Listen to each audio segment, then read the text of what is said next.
Рахмат, Нурлан Асанбекович. Алмаз Акунжанович, мага деген Кыргызстандын айымдарынан кат келиптир да, бул эми массалык маалымат каражаттарына да чыгып кетиптир.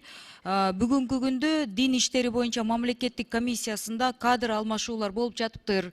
Анан биз айымдарга келгенде, гендердик маселеге келгенде айымдарды унутуп калабыз.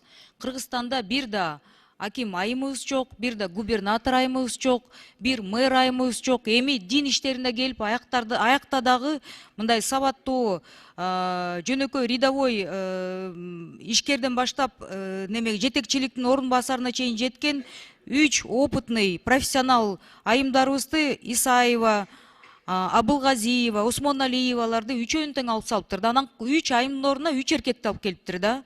Эми айымдарыбызды бүт жерден кысып, бүт жерден алып коюп деген гендердик теңсиздик болуп аткан аз келгенсиз, эми дин иштерине чейин аралашкан болбойт да. Аяктагы айымдарды алып салыптырсыздар да. Бүгүн деген өкмөт келет, сураныч, ушул дин комиссиясынын жетекчиси ошо келсин, ушул маалымат боюнча жообун берсин.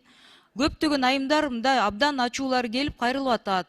Эмнеге биздин үндөрүбүздү бул жактан дагы кыскартып, эмне биздин үнүбүздү эч ким жетпейт, укпайт.